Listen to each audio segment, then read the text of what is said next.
وہ پیرلل سیاست یہ تھی جو کہ ابھی بھی شاید چل رہی ہے کہ کسی طریقے کے ساتھ فوج کے اندر کو بے چینی کریٹ کی جائے, بغاوت کروائی جائے.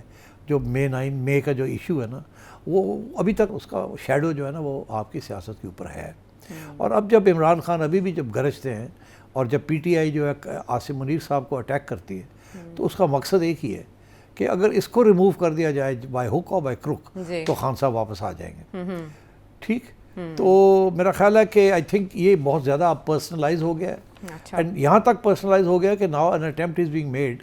پہلے it was on the streets, now by media, کہ کسی طریقے کے ساتھ چینج افیکٹ کیا جائے ود ان دا فورسز, اور sort of a soft coup within the army.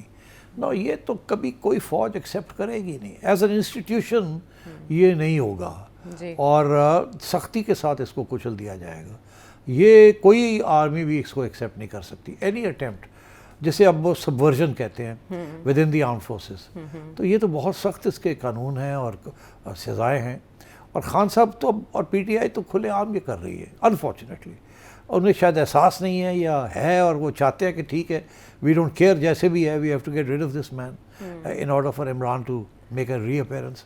But I think this is what is happening, and کیونکہ یہ it is attacking the very core of the institution, the law, the discipline and the order, the command, chain of command and everything, that I think اتنا سخت reaction اب آ رہا ہے. اور مجھے تو حیرانگی ہے کہ یہ پہلے نہیں آیا, یہ پہلے آ سکتا تھا, بہت ڈھیل دی گئی.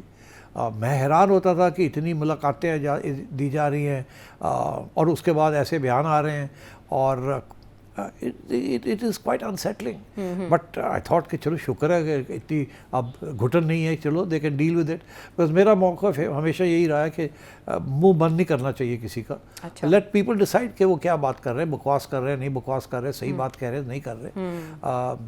مگر خان صاحب کی زبان اور پی ٹی آئی کی زبان transcended all barriers. اسی لیے پھر یہ نیشنل سیکورٹی ایشو بن جاتا